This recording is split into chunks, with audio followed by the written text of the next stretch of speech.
Gracias, buenos días. Con su venia, señor presidente, de acuerdo al artículo 3 de la Constitución Política de los Estados Unidos Mexicanos, todos los mexicanos tenemos derecho a recibir educación. La educación es un motor de cambio de nuestras entidades.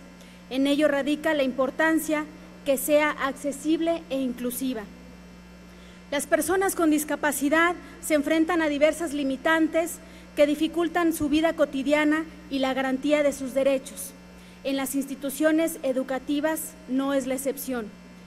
Es necesario educar un marco jurídico y adecuarlo para que se establezca una definición de acuerdos a los parámetros e instrumentos internacionales que garanticen el derecho constitucional de las personas con discapacidad a la educación básica, media, superior. En la Ley General de Educación encontramos artículos que nos brindan una amplia cobertura de protección para garantizar este derecho, generando así una exclusión a la hora de interpretar y aplicar la ley. Asimismo, la definición de educación inclusiva en la Ley General para la inclusión de las personas con discapacidad es acotada por términos como el de integración, y existen varias imprecisiones que no establecen las normas necesarias para asegurar su plena inclusión.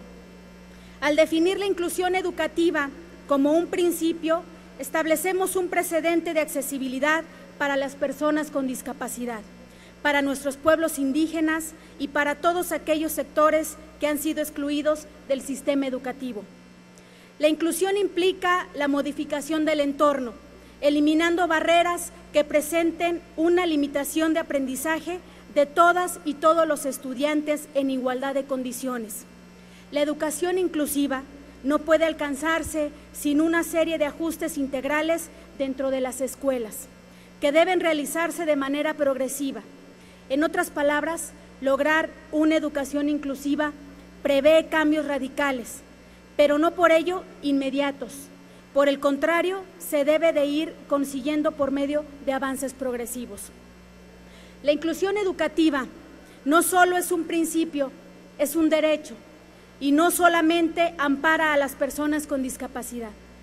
Es un precedente para garantizar el acceso a la educación de personas indígenas, de poblaciones marginadas y otros sectores que viven en condiciones de vulnerabilidad. Por ello, en esta propuesta que se pretende que inicie un trayecto de política pública a fin de garantizar el derecho que establece nuestra Carta Magna, que es el de la educación, agradecemos a esta iniciativa una modificación para que la Secretaría de Educación Pública establezca las medidas necesarias para otorgar material didáctico adecuado para las diferentes personas de acuerdo a sus necesidades académicas. Y en otro sentido, pero relacionado al tema de la vulnerabilidad, presento la iniciativa que reforma el artículo 9 de la Ley de Derechos para las Personas Adultas Mayores. Cuando hablamos de vulnerabilidad, tenemos que pensar en nuestros adultos mayores, pero sobre todo porque constantemente son víctimas de abuso, abandono, violencia y de una mala atención. Las cifras oficiales requieren en México que viven cerca de 12,000 millones de personas que superan los 65 años de edad, de los cuales la mitad viven en situaciones de pobreza. 1 de cada 4 padece carencias alimentarias y el 60% vive en rezago educativo. Además, el 51% de las personas viven con alguna clase de discapacidad en el país y se encuentran dentro del rango de edad.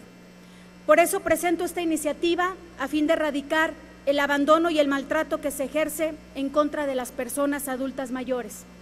Pese a que pareciera una norma moral en la que la familia cuide de los adultos mayores, muchas veces se desentienden y se despreocupan, no forma parte de una obligación, que para ellos esto es un derecho.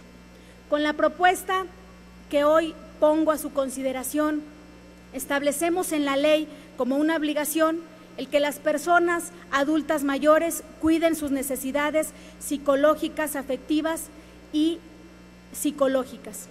Espero contar con su respaldo a ambas iniciativas, que son proyectos pensados en grupos que viven en condiciones de desventaja en momentos de empezar a equilibrar la balanza para lograr un México de oportunidades y de igualdad para todos. Es cuanto, señor presidente. Gracias, diputada Briones.